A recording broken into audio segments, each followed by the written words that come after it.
My name is Sara Daniele Rivera, and I'm reading my poem Bird Sanctuary from my book The Blue Mimes, out with Graywolf Press.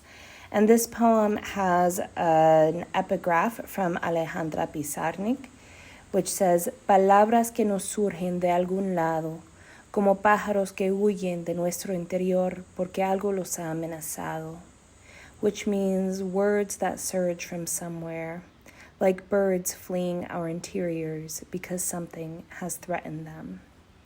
Bird Sanctuary. I have a poem in me tonight, sounding out, start of contact, wingtips to ribcage. It has nowhere to go but a fountain at the gates of a cemetery in Little Havana. How do I coax it to land there?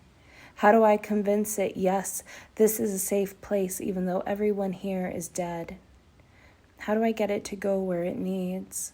Release, no, don't escape back inside me. I may never get you close again.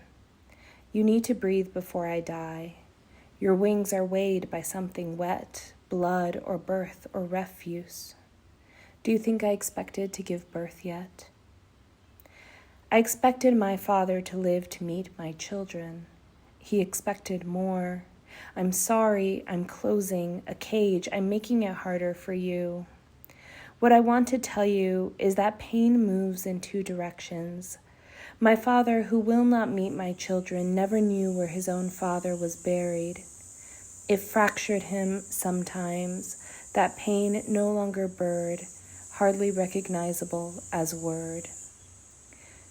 But the cemetery where my grandfather is buried is a sanctuary for birds. So I want you to know you can go there. There will be no bone encircling you, that you, if not me, if not he, will see all you could want. Seed, sky, other birds, tissues left in trash cans, material for a nest. Don't retreat, you're almost out. You've almost pierced, acute and localized. Localizar means I have identified the pain on a larger map. Look for the fountain, and I will part like a promise for you. I will be strong enough to open.